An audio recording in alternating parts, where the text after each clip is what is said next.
Students, how are you? Now, this just we are going to finish first chapter NCERT, electric charges and fields. इसमें हमने theory पढ़ा है और NCERT का हम न्यूमेरिकल फर्स्ट क्लास में यानी क्लास लेक्चर 12 में हम लोगों ने न्यूमेरिकल क्वेश्चन सॉल्व किया था NCERT का.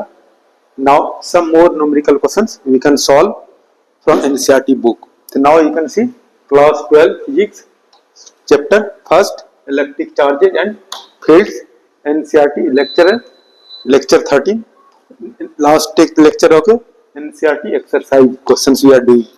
Okay, we are solving. If you have any problem you must ask. Okay, so hope you are watching and understanding. If any problem you must ask. ठीक है, हम लोग कुछ और एनसीईआरटी क्वेश्चंस देखते हैं. ठीक है, ये हो गया question number 1.1. You have book. Okay, you can open book and then try to see question number 1.11 यानी 11 question. This time reading a polythene piece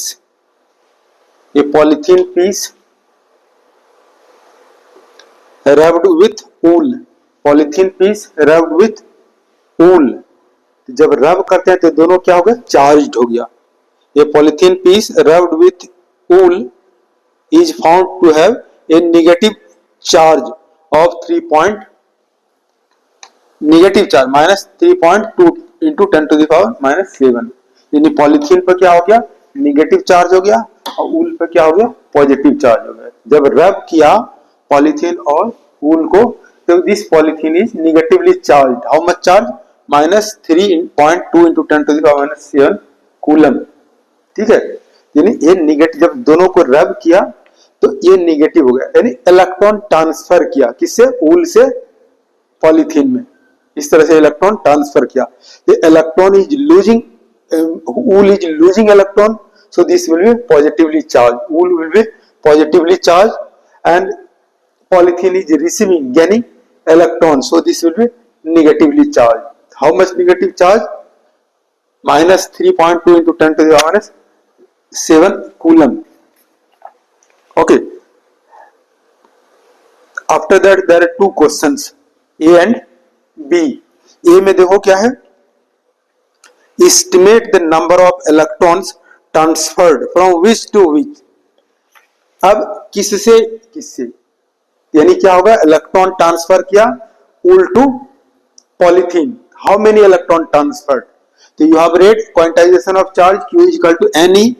N क्या है, नंबर ऑफ इलेक्ट्रॉन्स है. E is equal to -1.6 into 10 to the -19 coulomb. और formula पढ़ा है Q is equal to n e. N क्या हो गया, Q बाय E, और Q के प्लेस पे कितना हो गया, -3.2 into 10 to the -7 और charge on electron you have red -1.6 into 10 to the -19. इसको जब कैंसिल कर सकते हो तो ये क्या हो जाएगा, 16 into 2, तो 2 into 10 to the power, ये ऊपर जाएगा, कितना हो गया, 9 - 7 यानी 2 हो गया, 12 हो गया. इतना इलेक्ट्रॉन्स क्या हो गया, ट्रांसफर्ड किया किससे, wool to polythene. Second question b देखो, बी क्या है, is there a transfer of mass from wool to polythene. कहता है is there a transfer from wool to polythene. जब रब करते हैं तो इलेक्ट्रॉन एक बॉडी से दूसरे बॉडी, वूल से पॉलीथीन में आता है. ठीक है, तो अब क्या है, there is also transfer of mass. Definitely there is transfer of mass. क्यों कि पता है एक इलेक्ट्रॉन ट्रांसफर हो रहा है वूल टू पॉलीथीन, एक इलेक्ट्रॉन नहीं हो रहा है. और mass of electron you have read, कितना mass of electron, Me is equal to mass of electron 9.1 into 10 to the power -31 kg. भले ये बहुत छोटा क्वांटिटी मास है बट देयर इज एग्जिस्टेंस मास है. अब कितना इलेक्ट्रॉन ट्रांसफर किया wool to polythene, 2 into 10 to the power 12. कितना मास ट्रांसफर हो गया, यस मास ट्रांसफर्ड क्या हो गया, एन क्या हो गया, नंबर ऑफ इलेक्ट्रॉन्स कितना ट्रांसफर हो गया, और एक इलेक्ट्रॉन का मास कितना है Me. तो n कितना हो गया, 2 into 10 to the power 12 और ये me मास ऑफ इलेक्ट्रॉन कितना 9.1 इंटू 10 टू द माइनस 31। तो सिंप्लीफाई करने के बाद कितना हो जाएगा 1.82 into 10 to the minus 19 kg। इतना इलेक्ट्रॉन्स क्या हो गया वूल से पॉलीथीन में ट्रांसफर्ड हो गया। Now we can take other question. Now this question 1.12 यानी क्वेश्चन नंबर 12। इसमें दो पार्ट है, सेक्शन ए और सेक्शन बी है, दो क्वेश्चन है। Now try to understand 1.12। You can take your NCERT and try to understand question. क्या कहता है, two insulated charged copper spheres A and B have their centre separated by a distance of 50 centimetre. ये हमारा ए और B दोनों copper का spheres है और दोनों पर चार्ज क्या हो गया Q1 Q2 सेम चार्ज है। कितना चार्ज हो गया Q1 equal to Q2 equal to 6.5 into 10 to the minus 7 coulomb. और दोनों के स्फीयर का डिस्टेंस जो है 50 सेंटीमीटर है। इसको मीटर में करोगे 2 से डिवाइड करोगे 0.5 metre. Now try to understand. Two insulated charged copper spheres A and B having their center separated by a distance of 50 centimeter. What is the mutual force of electrostatic repulsion if the charge on each is 6.5 into 10 to the power minus 7? The radii of A and B are negligible compared to the distance of the separation. यानी क्या है, दोनों का sphere जो है ये negligible radius है, यानी ये दोनों के सेंटर का डिस्टेंस जो है, डिस्टेंस बिटवीन टू चार्जेज कितना है ये दिया हुआ है। व्हाट विल द फोर्स, दोनों पर क्या है लाइक चार्ज है, तो रिपल्सिव फोर्स होगा, पॉजिटिव चार्ज है तो रिपल्सिव, इस पर चार्ज कितना होगा इतना है, इस पर भी चार्ज क्या इतना है। तो then you can apply coulomb's law. क्या पढ़ा है coulomb's law, force you have to find out F equal to 9 10 to the power 9 और Q1 Q2 bye r square. तो अब यहाँ पर क्या हो गया 9 10 टू द पावर 9 Q1 के प्लेस पे क्या हो गया 6.5 into 10 to the power minus 7। Q2 के प्लेस पे भी 6.5 into 10 to the power minus 7 और ये R के प्लेस पर क्या होगा 0.5 होल स्क्वायर। इसको जब सिंप्लीफाई करोगे तो you are getting F equal to 1.52 into 10 to the power minus 2 newton. यानी दोनों कॉपर स्फीयर के बीच म्यूचुअल इंटरेक्शन है, repulsive force electrostatic repulsive force कितना एक्ट करेगा 1.52 into 10 to the power minus 2। अब देखो इसमें जो है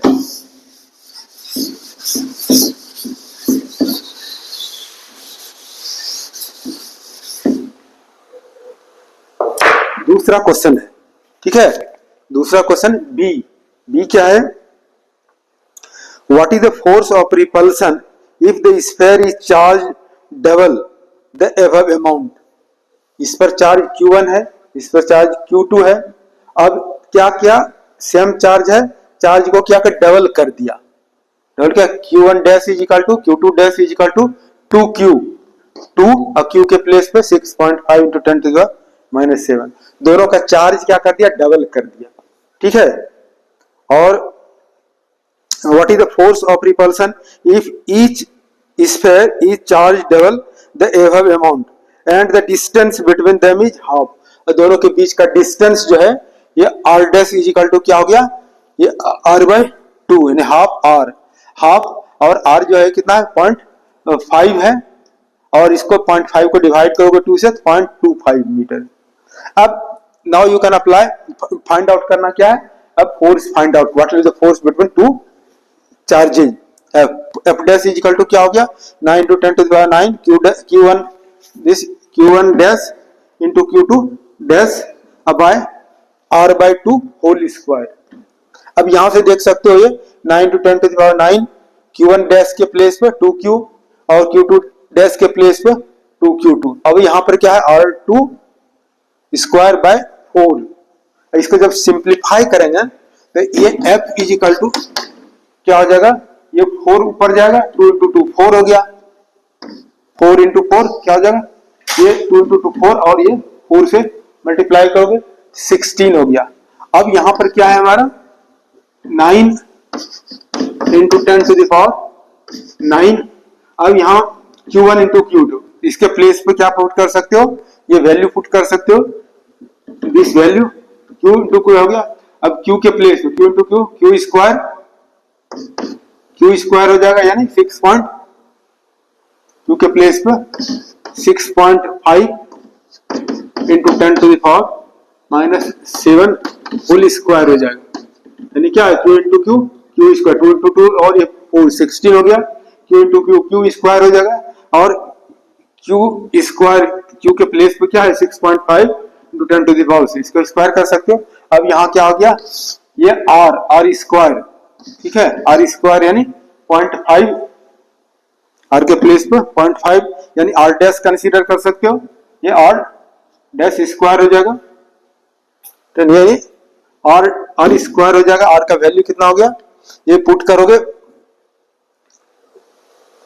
R हमारा है 50 सेंटीमीटर, तो डिस्टेंस क्या होगा, हाफ हो जाएगा, ठीक है। तो अब इसको सिंप्लीफाई करेंगे, ये हमारा जो है ये होल अभी सिंप्लीफाई किया, कितना हो गया, F इजिकल टू निकाला है 1 पॉइंट इतना, इसके प्लेस पे क्या कर सकते हो 16 और into 1.52 into 10 to the power -2 newton, यानी 16। अब ये इतना, ये जो है कितना हो गया F, यानी F कर सकते हो। इसका क्या मीनिंग हो गया, अगर हम चार्ज को डबल कर देते हैं और डिस्टेंस को हाफ कर देते हैं, तो दोनों के बीच जो इलेक्ट्रोस्टैटिक फोर्स एक्ट करेगा, वो फोर्स कितना टाइम्स हो जाएगा, 16 टाइम्स मोर हो जाएगा। Hope you understood. Okay, next question, now see question number 1.22, this try to understand, this is application of Gauss law. Just I am reading question. An infinite line charge, infinite, ये positively charge, ठीक है, line charge, wire है, wire पर charge है, क्या है, infinite line charge produces field of 9 to 10 to the power electric field हो गया, यानी इस पर चार्ज है, इतना डिस्टेंस पर इलेक्ट्रिक फील्ड कितना हो गया, इलेक्ट्रिक फील्ड क्या है 9 to 10 to the power 4 newton per coulomb, और ये कितना डिस्टेंस हो गया, an infinite line charge produces a field of 9 to 10 to the power 4 newton per coulomb at a distance of 2 centimetre, यहां से डिस्टेंस कितना हो गया 2 centimetre, 2 centimetre means 2 into 10 to the power -2 metre. Calculate the linear charge density, क्या निकालना है, linear charge density, lambda find out करना, यानी ये हमारा वायर है, वायर पर पॉजिटिवली चार्ज है, at a point P means at r distance means 2 centimetre, 2 centimetre means 2 into 10 to the power -2 metre. यहाँ पर इलेक्ट्रिक फील्ड कितना दिया हुआ है, कितना दिया, अब फॉर्मूला पढ़ा है, E equal to electric field equal to 1/2 pi epsilon naught lambda by r।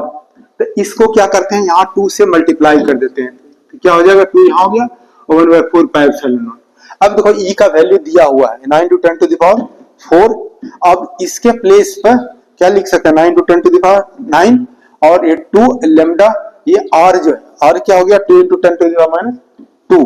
अब यहाँ पे देखो ये हमारा 9 क्या होगा, कैंसिल हो जाएगा, ठीक है, 9 कैंसिल हो जाएगा, और यहाँ देखो 10 टू द पावर 4 है, 10 टू द पावर 9 है, ये कैंसिल क्या कर सकते हो, यहाँ 5 हो जाएगा, और ये जब ये 2 क्या हो जाएगा, कैंसिल हो जाएगा, अब ये 10 टू द पावर -2 ऊपर जाएगा तो प्लस हो जाएगा, तो 5 और +2 7 हो जाएगा, यानी ये हमारा क्रॉस मल्टीप्लाई करोगे, इस क्रॉस मल्टीप्लाई,